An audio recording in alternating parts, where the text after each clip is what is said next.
कराची में double decker बसें बहाल। मेयर कराची का 46 अरब का ऐलान। पीटीआई स्ट्रीट मूवमेंट जारी। एहतजाज और सियासी महाज गर्म। सिंध से खैबर तक कई बड़ी खबरें सामने आ रही हैं। शहर की सड़कों से लेकर सियासत के ऐवानों तक हर महाज पर हलचल है।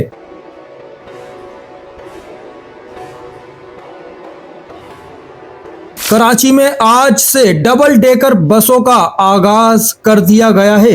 रूटीन टेस्ट मुकम्मल होने के बाद ये बसें कल से आवाम के लिए बाकायदा तौर पर सर्विस शुरू कर देगी। इब्तिदाई मरहले में ये बसें शारा फैसल से मलीर तक चलेंगी, जबकि हुकूमत का दावा है 2026 तक कराची की हर बड़ी सड़क पर डबल डेकर बसें नजर आएंगी।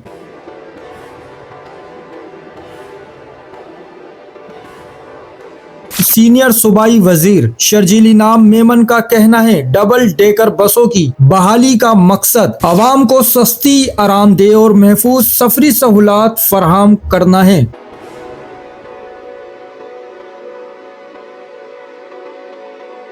दूसरी जानिब मेयर कराची मुर्तजा वहाब ने बड़ा ऐलान करते हुए कहा है, बल्दिया उज़्मा कराची इस साल शहर की तरक्की के लिए 46 अरब रुपए खर्च करने जा रही है। सवाल ये है, क्या ये रकम वाकई शहरी सहूलतों में बेहतरी ला सकेगी?